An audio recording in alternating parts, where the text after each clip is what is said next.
ভুল চিকিৎসার শিকার ৮ বছরের তানভীরের জীবন এখন সংকটাপন্ন। ডেঙ্গু সন্দেহে ইনজেকশন দেওয়ার পর ভয়াবহ অবস্থায় পড়ে যায় সে। চিকিৎসকরা বাঁচাতে গিয়ে তার 4 হাত পাই কেটে ফেলেছেন। অসহায় শিশুটির পাশে দাঁড়ানোর আহ্বান জানাচ্ছেন তানভীরের বাবা। জাহাঙ্গীর আলম রতনের ক্যামেরায় জিনিয়া কবির সূচনার রিপোর্ট।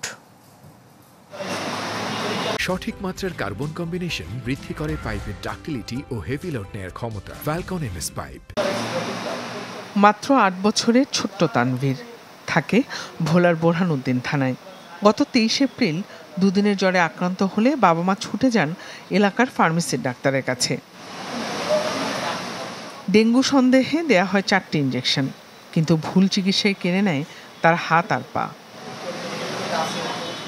তানভীরকে বাঁচাতে চিকিৎসকরা তার 4 হাত পা কেটে ফেলতে বাধ্য হয়েছেন। এখনও প্রতিটি মুহূর্তে মৃত্যুর সঙ্গে লড়াই করছে তানভীর। মেনিঙ্গোককাল সেপ্টিসেমিয়া একটা রোগ, সেই অসুখ নিয়ে এসেছিল। বাম পা আর ডান পা এই 3টা লিম্বই আপনার আবার কালো হয়ে গ্যাংগ্রিন হয়ে গেল। বাকি 3টা লিম্বই ওর কেটে ফেলতে হবে, কারণ ওর লাইফ সেভিংটা বেশি জরুরি, কারণ পচা অংশ শরীরে রাখা যাবে না। তানভীরের বাবা একজন রাজমিস্ত্রি। নিতান্তই দরিদ্রই পরিবার ছেলের চিকিৎসার খরচ বহনে একেবারেই অক্ষম। আমার সামনে যে দৌড়াইতো আর তো ওই কথাগুলো মনে পড়লে আমার খুব খারাপ লাগে। হাঁটতে পারে না, আমার মনে হয় যে আমার কলিজাটা ছিঁড়া যায়, আমার বাচ্চাটা যেন বাঁচতে পারে। এই জন্য আমি সবার সহযোগিতা চাই। চিকিৎসকরা বলছেন তানভীরকে বাঁচাতে দীর্ঘমেয়াদী চিকিৎসা ও অস্ত্রোপচার প্রয়োজন, লাগবে বিপুল অর্থ।